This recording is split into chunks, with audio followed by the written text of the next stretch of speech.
Yeah, this one might be specifically for Tubbsy, just so he can get those facts down today. But we are loving the fact that we are reveling in our wildlife, and sea wildlife makes a big part of our most valuable natural resource. Yesterday was World Wildlife Day, but we can always use another excuse to celebrate the humble penguin, our most adorable feathered friends. In fact, they have a scientific name to describe their cuteness, and it's called charismatic megafauna. How cool is that? It is cool. And don't forget how they laugh, eh?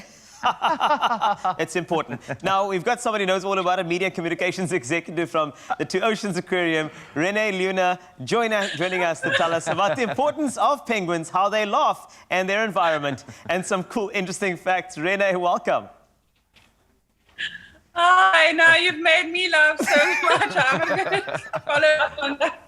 Oh man, we love it. We are really enjoying today because it gives us an excuse to focus on what I've said many times this morning is our most treasured natural resource, our wildlife. Yeah. And in particular, in that, we love African penguins. But we also get to talk about the lesser-known rockhopper penguin today, both found, of course, at the Two Oceans Aquarium. So what are their official scientific names? You guys always do this to me. So the African penguins are Symplectus damascus, and the rockhopper penguins are Eudiptes moselei.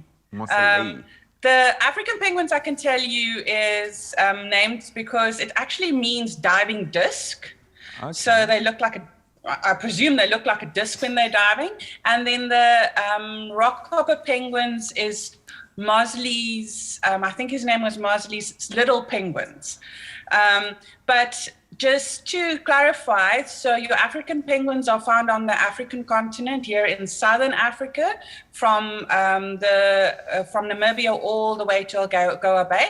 And then the rockhopper penguins, those ones with the yellow feathers on their heads that everyone really adores as well, they are found on Gough and Tristan da Cunha Islands. Fascinating stuff. Now that we know all of those words that I feel like we've just forgotten, and we'll have to ask you about it later, let's get to know up close and personal. It's like a first date with these penguins. What do they eat and what eats them? So penguins tend to eat fatty fish, so sardines and anchovies. They also eat crustaceans, and some of your bigger species, they love krill. And all of this obviously makes them predators. People don't think of penguins as predators, but they are. And then on the other side, what eats them? They are prey to seals, orcas, sharks, anything bigger than them that wants to eat a bird, unfortunately. Yeah, the sea is a dangerous place, as we know, but it's also a great place for humans to take some lessons. And an interesting fact about the African penguin, obviously apart from the fact that penguins pair up and mate for life, which is beautiful, is that both mother and father actually share responsibility in looking after the unhatched egg. Can you tell us a bit more about that?